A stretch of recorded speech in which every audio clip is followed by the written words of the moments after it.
नमस्कार दोस्तों, स्वागत है आप सभी का।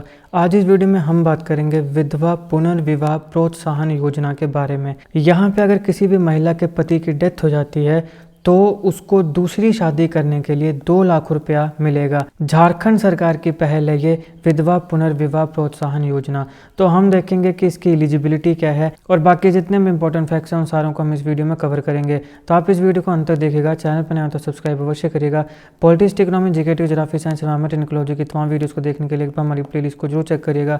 आप किसी भी एग्जाम की तैयारी कर रहे हो, हमारी प्लेलिस्ट और करंट अफेयर की बाकी वीडियोस को देख के आपको काफ़ी हेल्प मिलने वाली है, इसलिए समय निकालकर हमारे चैनल को जरूर चेक करिएगा। चलिए शुरुआत करते हैं। देखिए, झारखंड अभी पहला वो स्टेट बना है, पहला ऐसा राज्य बना है जिसने विधवा पुनर्विवाह प्रोत्साहन योजना की शुरुआत करी है। इंग्लिश में विडो रीमैरिज इंसेंटिव स्कीम। इस स्कीम के तहत अगर किसी महिला के पति की डेथ हो गई है और वो एक बार पुनः अपने जीवन में शादी करने का चूज करती है, शादी करने का फैसला करती है, तो सरकार उसको 2 लाख रुपए का इंसेंटिव देगी। यहाँ पे उसको सरकार से 2 लाख रुपए का इंसेंटिव मिलेगा। ये आंकड़ा ध्यान रखिएगा, 2 लाख रुपए सीधा पूछा जा सकता है, भाई कितना पैसा मिलेगा? 2 लाख रुपए मिलेगा। लेकिन अब क्राइटेरिया क्या है, किस महिला को ये पैसा मिलेगा? सबसे पहले जो महिला है वो मैरिजेबल एज की होनी चाहिए। ऑब्वियस सी बात है कि पहले एक महिला है, उसके पति की मृत्यु हो गई। अब अगर वो फिर से एक बार पुनः शादी करना चाहती है तो वो शादी की जो उम्र है वो मैरिजेबल एज होनी चाहिए। ऐसे नहीं कि तुम थोड़ी बूढ़ी हो गई हो, तुम्हारा अभी पति नहीं है, लेकिन तुम्हें लगे कि अच्छा भैया यहाँ पे 2 लाख रुपया मिल रहा है तो क्या फ़र्क पड़ता है, एक बार फिर से शादी कर लो। तो ऐसा नहीं चलेगा। जो महिला है वो मैरिजेबल एज की होनी चाहिए।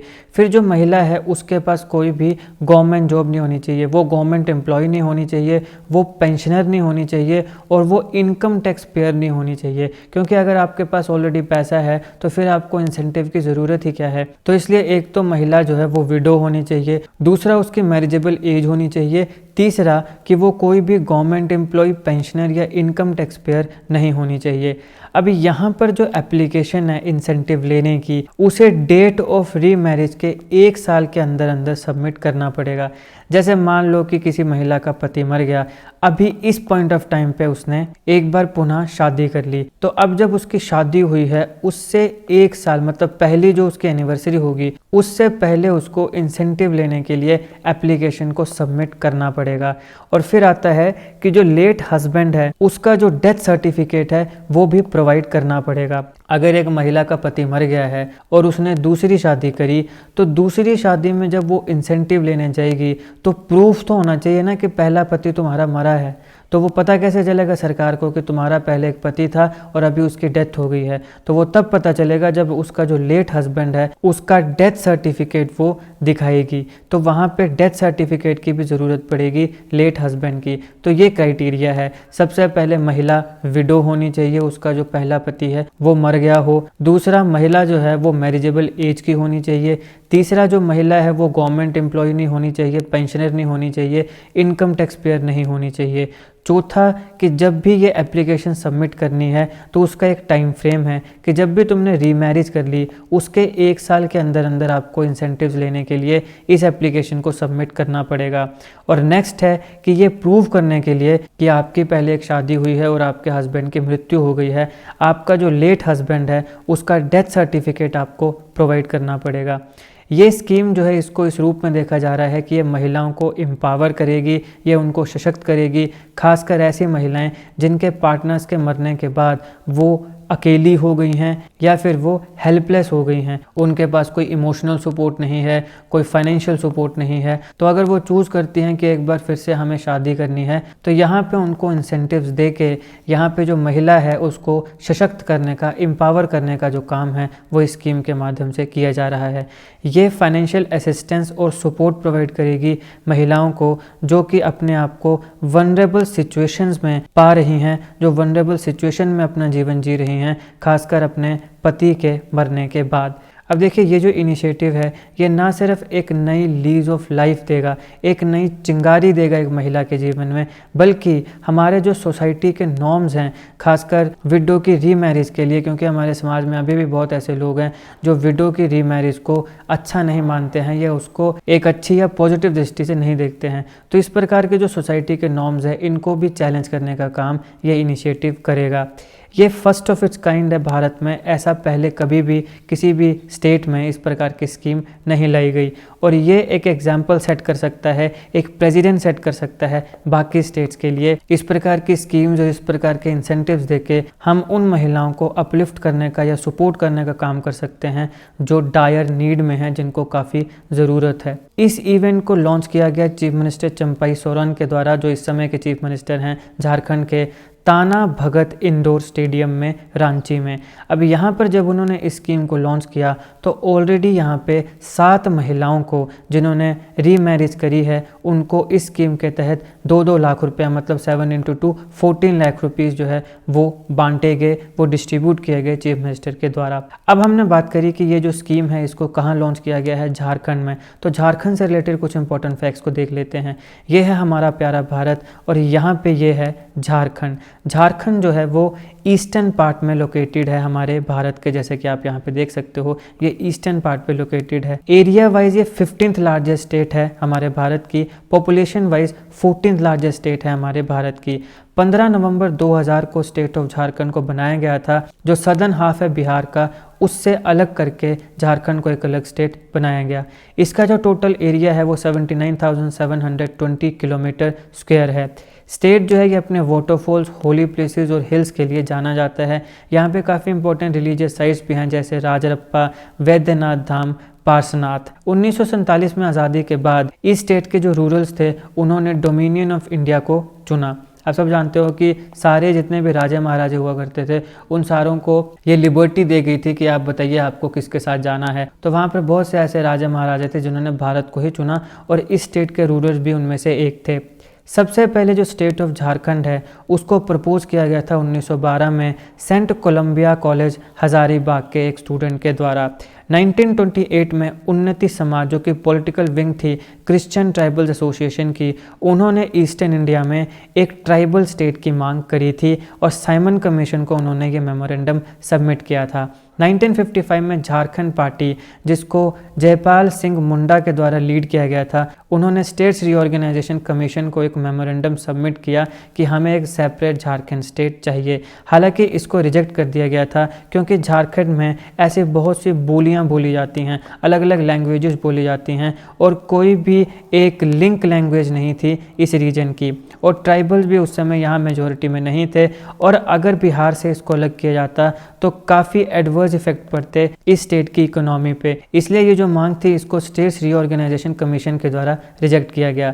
1972 में विनोद बिहारी मोहातो, शिबू सोरेन और A.K. रॉय, इन्होंने झारखंड मुक्ति मोर्चा नाम की एक पार्टी बनाई और निर्मल महातो, जिन्होंने ऑल झारखंड स्टूडेंट्स यूनियन बनाई। ये सारे मिलके यानी झारखंड मुक्ति मोर्चा और ऑल झारखंड स्टूडेंट यूनियन, इन दोनों ने मिलके मूवमेंट को शुरू किया झारखंड को एक अलग स्टेट बनाने की। अब यहाँ पे धीरे धीरे इन पार्टीज़ में और इनके जो लोग थे, जो नेता थे, उनके ओपिनियंस में डिफरेंस आने लगे और कुछ समय बाद इन्होंने अपने अपने रास्ते अलग कर दिए। सेंट्रल गवर्नमेंट ने एक कमेटी बनाई झारखंड के मैटर के लिए 1989 में। वहाँ पे जो स्ट्रेस दिया गया वो ये दिया गया कि यहाँ पे डेवलपमेंट फंड्स के लिए, जो एरिया है झारखंड का, यहाँ पे डेवलपमेंट फंड्स के लिए ग्रेटर एलोकेशन जो है वो दी जाए। दिसंबर 1994 में Jharkhand area autonomous council bill pass होता है बिहार लेजिस्लेटिव असेंबली में। 1998 में यूनियन गवर्नमेंट ने डिसाइड किया कि हम एक बिल है जो कि झारखंड के फॉर्मेशन से जुड़ा है, उसे हम बिहार लेजिस्लेटिव असेंबली में भेजते हैं। लेकिन लालू प्रसाद यादव, जो उस समय बिहार में बहुत बड़ा नेता भी थे, आप सब जानते हैं लालू प्रसाद यादव की RJD काफ़ी पावरफुल पार्टी है खासकर बिहार में, उन्होंने इसका विरोध किया और उन्होंने कहा कि मेरा जो बिहार है वो मेरी डेड बॉडी पे डिवाइड होगा। तो ये बहुत बड़ा नारा था, एक बहुत बड़ी बात थी, एक बहुत बड़ा विरोध था। अब यहाँ पे झारखंड के ऊपर 21 सितंबर 1998 में बिहार लेजिस्लेशन में वोटिंग शुरू होती है। यहाँ पे जो कमेटी थी, जो साहसियों के द्वारा लीड की गई थी, उन्होंने झारखंड बंद और ऑर्गेनाइज्ड प्रोटेस्ट मार्च किया। अब बिहार में असेंबली इलेक्शंस आए और यहाँ पे हंग असेंबली बनी। हंग असेंबली वो असेंबली होती है जहाँ पे कोई भी पॉलिटिकल पार्टी मेजॉरिटी नहीं लेकर आती है। पार्लियामेंट में मेजॉरिटीज़ चलती हैं। कौन कौन सी मेजॉरिटीज़ होती हैं, किस मेजॉरिटी का क्या मतलब होता है, सारी चीज़ों को मैंने विस्तार से अलग वीडियो में कवर किया है, ज़रूर देखिएगा। उसका लिंक मैं डिस्क्रिप्शन बॉक्स में दे दूंगा, या फिर आप मेरी प्लेलिस्ट में जाइए इंडियन पॉलिटी, वहाँ पे आपको काफ़ी पॉलिटी के वीडियोज़ मिल जाएंगे। वहाँ पे आपको ये वीडियो भी मिल जाएगी, what is majority and types of majority. अब यहाँ पे किसी भी पार्टी को जब मेजॉरिटी नहीं मिलती है तो उस समय जो असेंबली है उसको हम हंग असेंबली कहते हैं। अब जब किसी भी पार्टी को बहुमत नहीं मिली तो क्या होगा, ऑब्वियसली यहाँ पे गठबंधन होने लगेंगे। जैसे कि पहले एनडीए बना, यूपीए बना। अब यूपीए का राइज एंड फॉल, इसको मैंने एक अलग वीडियो में कवर किया है, rise and fall of UPA, इसको जरूर देखेगा। इसका लिंक भी मैं आपको डिस्क्रिप्शन बॉक्स में दे दूंगा। ये काफ़ी इंपॉर्टेंट आपके लिए समझना, क्योंकि इस समय जब ऑपोजिशन पार्टीज इकट्ठे होने की बात कर रही हैं मगर असल में वो इकट्ठा नहीं हो पा रही हैं, तो ये यूपीए का फॉल है। तो इसका राइज कैसे हुआ और इसके फॉल के क्या कारण हैं वो आपको समझना काफ़ी ज़रूरी है, और मैंने उस वीडियो में अच्छे से विस्तार से कवर किए हैं, ज़रूर देखेगा। लिंक मैं डिस्क्रिप्शन में दे दूंगा। तो अब यहाँ पे क्योंकि गठबंधन की ज़रूरत थी तो आरजेडी डिपेंड हो गई कांग्रेस पे। कांग्रेस ने कहा कि हम तुम्हें समर्थन देने के लिए तैयार हैं, मगर बिहार का जो रीऑर्गेनाइजेशन बिल है उसमें आप कोई भी हर्डल पोज नहीं करोगे। तो यहाँ पे सीधा सीधा जो रास्ता था झारखंड के अलग होने का वो बन गया, क्योंकि मैंने आपको कहा कि आरजेडी के लालू प्रसाद यादव ही सबसे बड़ा विरोध करते। उन्होंने ही कहा था कि मेरी डेड बॉडी पर झारखंड बनेगा और बिहार डिवाइड होगा। अब यहाँ पे जब आरजेडी को सत्ता में आना था तो कांग्रेस ने कहा कि हम तुम्हें एक ही शर्त पे समर्थन देंगे, और वो ये कि जो बिहार का ऑर्गेनाइजेशन बिल है उसके पैसेज में आप कोई भी हर्डल नहीं लगाओगे। तो फाइनली आरजेडी और कांग्रेस की सपोर्ट हुई, और जो रूलिंग कोalition थी सेंटर में, भारतीय जनता पार्टी, बीजेपी, उन सारों ने मिलके यहाँ पे जो बिहार ऑर्गेनाइजेशन बिल है उसको मॉनसून सेशन में पार्लियामेंट में उस साल पास किया, और झारखंड जो है वो एक सेपरेट स्टेट बन गया। यहाँ पे छोटा नागपुर डिवीज़न और सांथल परगना डिवीज़न जो है साउथ बिहार का, उसको भी कंप्राइज किया गया। कैपिटल जो है झारखंड की वो रांची है, सब कैपिटल भी है इसकी दुमका, ऑफिशियल लैंग्वेज यहाँ पे हिंदी है, लार्जेस्ट सिटी जमशेदपुर है, स्टेट फ्लावर पालश है, स्टेट बर्ड कोयल है, स्टेट ट्री साल है। तो ये था इस लेक्चर का एनालिसिस। आई होप आपको वीडियो अच्छी लगी। अगर आपको अच्छी लगे तो लाइक करेगा, शेयर करेगा। Politics, economy, GK, geography, science, environment, ecology की तमाम वीडियोज़ के लिए हमारी प्लेलिस्ट को जरूर चेक करिएगा। आप किसी भी एग्जाम की तैयारी कर रहे हो, हमारी प्लेलिस्ट और कंटेफे की बाकी वीडियोज़ को देख के आपको काफ़ी हेल्प मिलने वाली है, इसलिए समय निकाल के हमारे चैनल को जरूर चेक करिएगा। जीके कंटेफे और जीके टिक्स की ऐसी वीडियोज़ के लिए हमारे चैनल को सब्सक्राइब करिएगा। आपका बहुत बहुत धन्यवाद।